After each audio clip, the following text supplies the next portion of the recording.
નમસ્કાર મિત્રો, આપ સૌનું સ્વાગત છે આજના નવા વિડીયોમાં અને હું છું આપનો દોસ્ત શિવાજી રાજપૂત। ચાલો મિત્રો, ગુજરાતની સરકારી પ્રાથમિક શાળાઓમાં જ્યાં જ્યાં શિક્ષકોની ઘટ છે ત્યાં કોન્ટ્રાક્ટ બેઝ પર જ્ઞાન સહાયક તરીકેની નિમણૂક આપવામાં આવતી હોય છે। આ જે જ્ઞાન સહાયકની નિમણૂક આપવામાં આવતી તેમાં કેટલાક ઉમેદવારો એવા હતા જે ખરેખર શિક્ષક તરીકે લાયક હતા, શિક્ષકની ભરતીમાં લાયકાત ગણાતી હતી, પરંતુ એઝ એ જ્ઞાન સહાયક તરીકે એમને નિમણૂક નથી મળતી। તો એ નિયમોમાં મોટા ફેરફારો થયા છે। હવે એવા ઉમેદવારોને પણ એઝ એ જ્ઞાન સહાયક તરીકે નિમણૂક મળશે। તો કયા નિયમોમાં ફેરફાર થયા છે, સમગ્ર ભરતી પ્રક્રિયામાં પણ ફેરફાર થયા છે। તો આ બધા જ જે ફેરફારો થયા છે, જે નિયમો બદલાયા છે, એની ચર્ચા આપણે વિડીયોમાં કરવાના છીએ। તો વિડીયોમાં છેલ્લે સુધી સંકળાયેલા રહેજો। વિડીયો ગમે તો લાઈક કરી દેજો, બીજા મિત્રો સાથે શેર કરજો।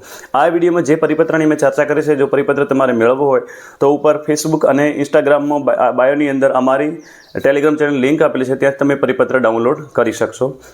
આ વિડીયો જો તમે ઇન્સ્ટાગ્રામ પર કે ફેસબુક પર જોતા હો તો તમને ફોલો કરવાનું ભૂલશો નહીં।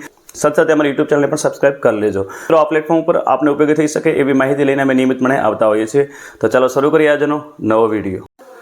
મિત્રો, તારીખ 3/6/2026ના જે નવા પરિપત્રથી જ્ઞાન સહાયક ભરતીના નિયમો જે ફેરફાર થયા છે એની આપણે ટૂંકમાં ચર્ચા કરી લઈએ। તો મિત્રો, જે એની જ્ઞાન સહાયક તરીકે જે વયમર્યાદા હતી એ 43 વર્ષ કરી દેવામાં આવી છે। ત્યારબાદ ધોરણ 1 થી 5 માટે ટેટ 1 ઉમેદવારો અને ધોરણ 6 થી 8 માટે ટેટ 2 ઉમેદવારો જે ટેટમાં જે ગુણ મેળવ્યા છે એના મેરિટના આધારે નિમણૂક આપવામાં આવશે।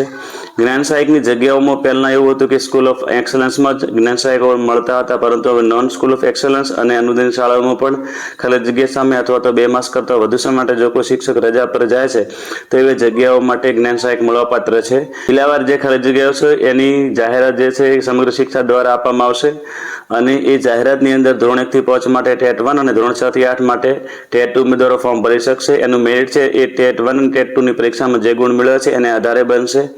ઓનલાઈન અરજીમાં જ્ઞાન સહાયક તરીકે તમારે એક જ જિલ્લો પસંદ કરવાનો રહેશે, મતલબ કે અલગ અલગ જિલ્લાઓમાં અરજી તમે નહીં કરી શકો। એક જ જિલ્લામાં જે પણ જિલ્લામાં તમારે જ્ઞાન સહાયક નિમણૂક મળે એ જિલ્લો તમારે પસંદ કરવાનો આવશે।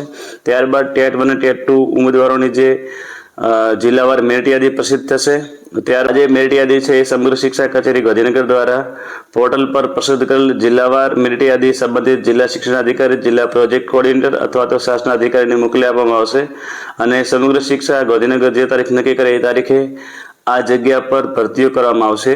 શાળા પસંદગી કરતી વખતે ધોરણ 1 થી 5ની જગ્યા માટે ટેટ 1 અને ધોરણ 6 થી 8ની જગ્યા માટે ટેટ 2 ઉમેદવારોને નિમણૂક આપવામાં આવશે, પરંતુ જો ટેટ 1 ઉમેદવારો પૂરતા પ્રમાણમાં ન મળે અને 6 થી 8ના ટેટ 2 ઉમેદવારો હોય તો 6 થી 8ના જે ટેટ 2 ઉમેદવારો છે અને ટેટ 1 ઉમેદવારોની જગ્યાએ નિમણૂક મળશે। એવી જ રીતે ટેટ 2 ઉમેદવારો ન મળે તો ટેટ 1 ઉમેદવારો પણ નિમણૂક મેળવી શકશે। શાળા પસંદગી મુજબ જે શાળા ફાળેલ હોય તે શાળાની વ્યવસ્થાપન સમિતિ છે એ એનો જ્ઞાન સહાયક તરીકે એનો કરાર કરશે। ત્યારબાદ જે બાકીના વધે છે જ્ઞાન સહાયકો એમને મેરિટ યાદી મૂકવામાં આવશે। જે જિલ્લામાં ખાલી જગ્યા સામે જો જ્ઞાન સહાયકો નથી મળતા તો એ જિલ્લાઓની ફરીથી જાહેરાત આવશે।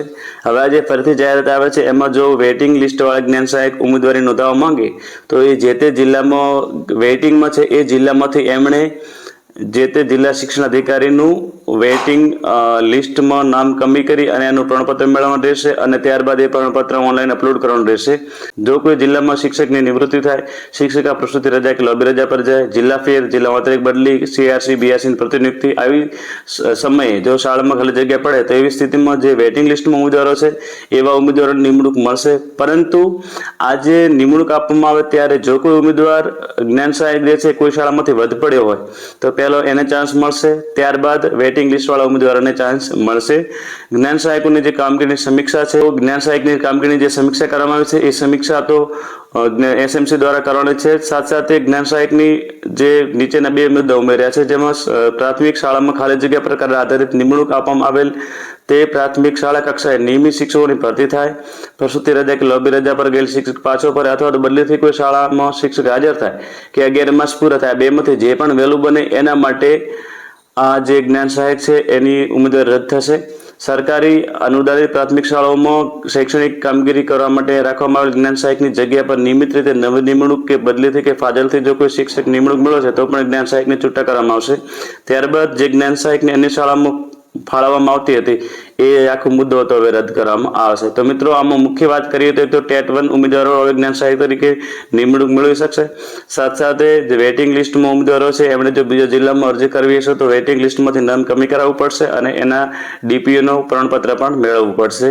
તો મિત્રો આ રીતે જે નવા નિયમો ફેરફારો થયા છે એની ચર્ચા આપણે વિડીયોમાં કરી છે. આ પરિપત્ર જો તમારે મેળવવો હોય તો લિંક તમને ડિસ્ક્રિપ્શનમાં મળી જશે અથવા તો પહેલી કોમેન્ટમાં પણ આની લિંક મળી જશે. ટેલિગ્રામ ચેનલ પર જઈ તમે આ પરિપત્ર ડાઉનલોડ કરી અને પૂરતો અભ્યાસ કરી શકો છો. આશા રાખું છું વિડીયો ગમે હશે. વિડીયો ગમે તો લાઈક કરી દેજો, બીજા મિત્રો સાથે શેર કરજો અને આવા જ ઉપયોગી વિડીયો માટે અમારા ચેનલને સબસ્ક્રાઇબ કરી લેજો.